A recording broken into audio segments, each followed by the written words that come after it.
नमस्कार, मैं हूं अंकुर और आप देख रहे हैं सत्य हिंदी। एक नजर अब तक की सुर्खियों पर। पीएम मोदी को ऑस्ट्रेलिया में भव्य स्वागत करने के बाद ऑस्ट्रेलिया के पीएम एंथनी अल्बनीज को वहां की मीडिया ने मोदी को लेकर तीखे सवाल पूछे हैं। दरअसल लेबर पार्टी के नेता एंथनी अल्बनीज ने मोदी के दौरे के बाद दो बड़े ऑस्ट्रेलियाई मीडिया हाउस को इंटरव्यू दिया, जिनमें उनसे पीएम मोदी को लेकर मानवाधिकार रिकॉर्ड और अल्पसंख्यकों से जुड़े सवाल पूछे गए। अल्बनीज ने ये इंटरव्यू सनराइज और एबीसी को दिए थे। इनमें उनसे कई सवाल बहुत तीखे पूछे गए थे। जैसे सनराइज टीवी के साथ इंटरव्यू में उनसे पूछा गया कि ऑस्ट्रेलियाई नागरिकों की तरह मुझे भी हैरानी है कि ये अपने देश के 80% लोगों की पसंद कैसे हैं, ये असाधारण है। मैं जो देख रहा हूँ वो चिंताजनक है। उन पर प्रेस को दबाने, अल्पसंख्यकों के खिलाफ भेदभाव और लोकतंत्र को कमजोर करने के आरोप हैं। वहीं बीबीसी की रिपोर्ट के अनुसार जिस वक्त अल्बनीज पीएम मोदी की तारीफ करने का समारोह कर रहे थे, उसी समय किरबिली हाउस और एक दो जगह मोदी के विरोध में प्रदर्शन हुए। किरबिली हाउस ऑस्ट्रेलियाई पीएम का सरकारी आवास है। वहीं एबीसी न्यूज के माइकल रोलैंड ने इन विरोध प्रदर्शनों का हवाला देते हुए अल्बनीज से पूछा, ये स्पष्ट है कि सारा भारतीय ऑस्ट्रेलियाई समुदाय मोदी के यहाँ आने से खुश नहीं है। उन पर मीडिया, लोकतंत्र, अल्पसंख्यकों को दबाने के आरोप लगते हैं और क्या इससे आपको दिक्कत महसूस नहीं होती?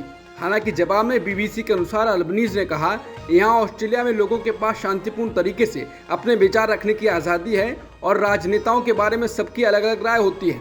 ऑस्ट्रेलिया मानवाधिकारों के लिए हमेशा आवाज़ उठाता है, फिर वो दुनिया में कहीं का मामला हो। इसके अलावा पीएम अल्बनीज से रूस और यूक्रेन को लेकर काफ़ी तीखे सवाल पूछे गए। हालांकि अल्बनीज बचकर जवाब देते रहे, लेकिन वहां की मीडिया ने उनको पीएम मोदी को लेकर जमकर घेरा।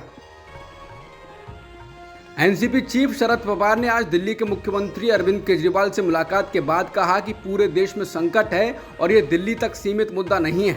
एनसीपी और महाराष्ट्र की जनता केजरीवाल का समर्थन करेगी। हम केजरीवाल का समर्थन करने के लिए अन्य नेताओं से भी बात करेंगे।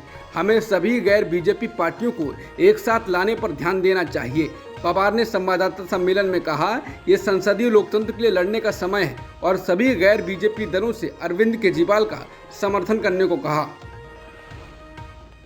मुंबई में शरद पवार के साथ एक संयुक्त संवाददाता सम्मेलन को संबोधित करते हुए अरविंद केजरीवाल ने कहा कि निर्वाचित सरकारों को अध्यादेशों का उपयोग करके काम करने की अनुमति नहीं दी जा रही है, जो देश के लिए अच्छा नहीं है।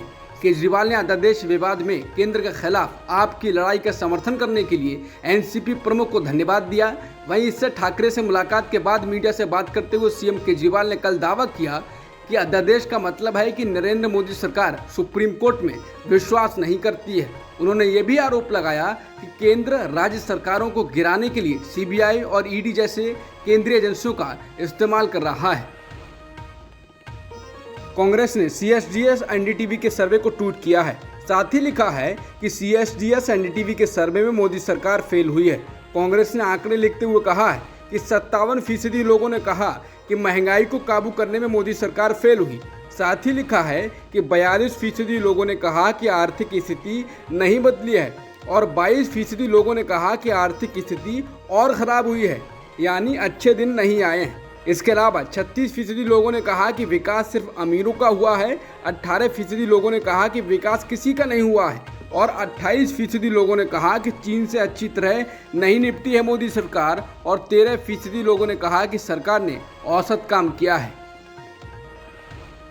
अरविंद केजरीवाल ने नए संसद भवन के उद्घाटन के मुद्दे पर कहा कि प्रभु श्री राम मंदिर के शिलान्यास पर मोदी जी ने तत्कालीन राष्ट्रपति श्री रामनाथ कोविंद जी को नहीं बुलाया। नए संसद भवन के शिलान्यास पर भी मोदी जी ने श्री रामनाथ कोविंद जी को नहीं बुलाया। अब नए संसद भवन के उद्घाटन को भी मौजूदा राष्ट्रपति श्रीमती द्रौपदी मुर्मू के हाथों से नहीं करवा रहे हैं। केजरीवाल ने कहा कि देश भर का एससी और एसटी समाज पूछ रहा है, क्या हमें अशुभ माना जाता है, इसलिए नहीं बुलाते।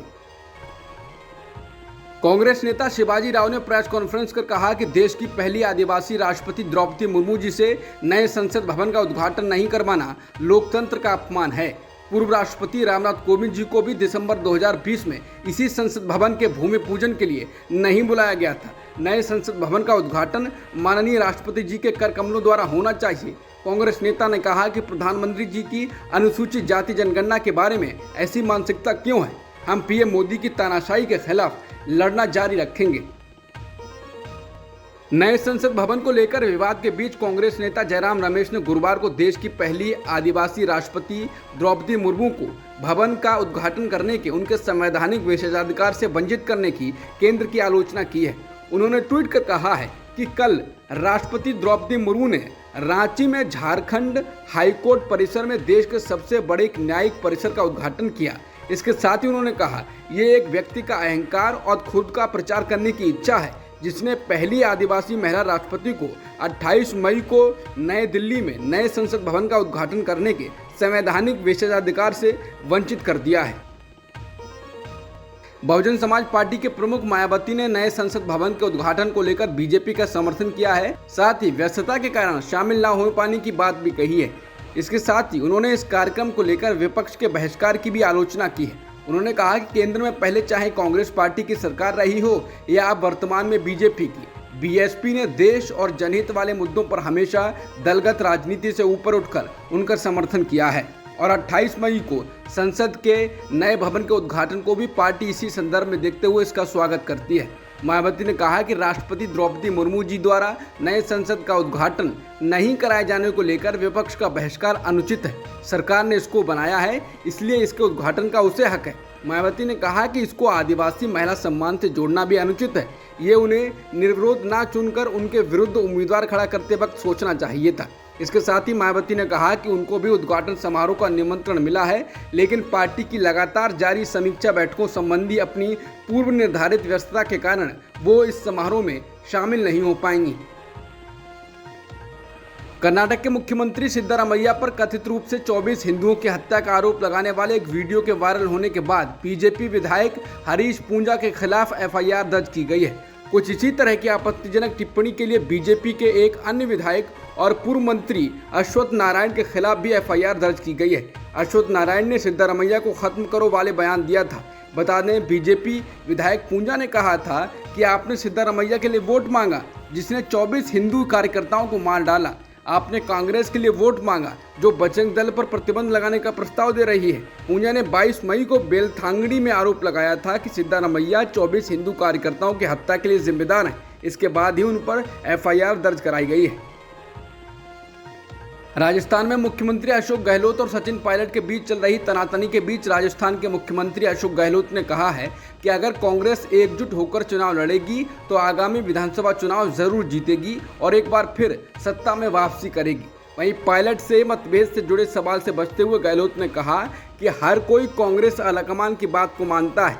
गहलोत से जब पायलट के द्वारा दिए गए अपनी सरकार को अल्टीमेटम को लेकर सवाल पूछा गया तो उन्होंने कहा, ये तो मीडिया वाले ज़्यादा फैला देते हैं, हम इन पर विश्वास नहीं करते हैं। हमें भरोसा है कि पूरे कांग्रेस एकजुट होकर चुनाव लड़ेगी और हम विजयी होकर लौटेंगे। अशोक गहलोत ने आगे कहा कि कर्नाटक का दिखाया रास्ता, ये रास्ता देश के हर राज्य की जनता दिखाएगी। एक और दक्षिणी राज्य में फिर से अमूल को लेकर नया विवाद खड़ा हो गया है। पहले यह मुद्दा कर्नाटक में बना था, अब तमिलनाडु में। तमिलनाडु के मुख्यमंत्री एम.के. स्टालिन ने गुरुवार को केंद्रीय गृह मंत्री अमित शाह को पत्र लिखा है। उन्होंने अमित शाह से गुजरात स्थित डेयरी अमूल को तत्काल प्रभाव से तमिलनाडु में दूध की खरीद बंद करने का निर्देश देने का आग्रह किया है। स्टालिन ने इसके लिए तर्क दिया है कि अमूल नियमों का उल्लंघन कर ऐसा कर रहा है और इससे राज्य के दूध उत्पादक और स्थानीय सहकारी समितियां बुरी तरह प्रभावित होंगी। बहरहाल तमिलनाडु का मामला थोड़ा अलग है। वो इस रूप में कि कर्नाटक में अमूल अपने उत्पाद से बेचने की तैयारी में था, लेकिन तमिलनाडु में अमूल अपने उत्पाद पहले से ही बेचता है और वो अब राज्य से दूध खरीदने जा रहा है। इसी को लेकर स्टालिन ने आपत्ति जताई है। केंद्रीय गृह मंत्री अमित शाह को पत्र लिखते हुए स्टालिन ने तमिलनाडु मिल्क शेड क्षेत्र में केरा जिला सहकारी दुग्ध उत्पादक संघ द्वारा दूध की खरीद से आने वाले मुद्दों पर केंद्र का ध्यान खींचा है। यूपी में हर 15 दिनों में एक एनकाउंटर हो रहा है। ये स्थिति 2017 से लेकर अब तक की है। बता दें, 2017 में योगी आदित्यनाथ राज्य के मुख्यमंत्री बने थे।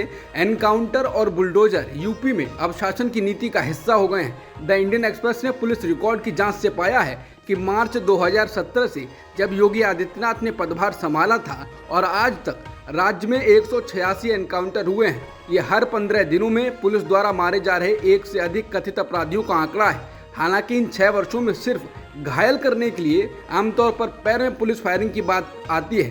तो ये संख्या 5046 हो जाती है। यानी यूपी में हर 15 दिनों में 30 से अधिक कथित अपराधियों को गोली मारकर घायल कर दिया जाता है। अब तक की खबरों में इतना ही। बाकी खबरों के लिए बने रहिए सत्यहिंदी.com के साथ।